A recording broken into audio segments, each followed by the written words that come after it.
সুন্দর ফুলটা। তো বন্ধুরা, তোমরা সবাই কেমন আছো? আশা করি সবাই ভালো আছো। তো আজকে আমি তোমাদের দেখাবো একটা নতুন জিনিস। তো আমার এটা বাড়িতেই আছে।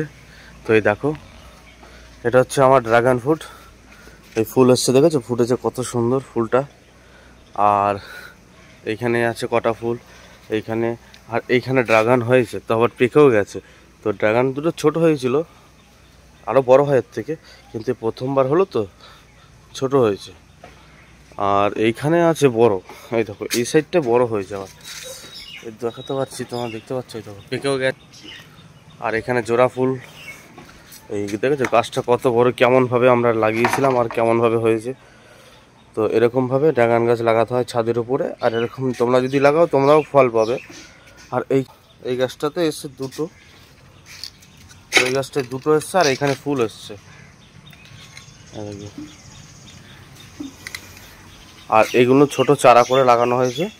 এইটা সাদা ড্রাগন, মানে কাটলে ভিতরে সাদা হবে, আর এটাও সাদা। আর এগুলো হচ্ছে লাল, মানে এগুলো দেখতেও উপরে লাল, ভিতরে কাটলেও লাল। তো তোমাদের এটা একটা কেটে আমি দেখাবো পরে, যখন আগে কাটবো তখন তোমাদের দেখাবো এটা ভিতরটা কেমন।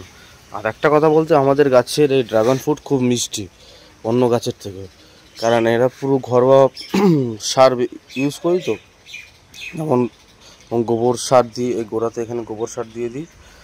আর খোল পাওয়া যায়, সর্ষের খোল ভিজিয়ে সেগুলো গোড়াতে দিতে হয়, তাহলে গাছটা খুব ভালো মজবুত হয়। চলো টাটা, বাই বাই, আবার পরে তোমাদের দেখাবো নেক্সট ভিডিও।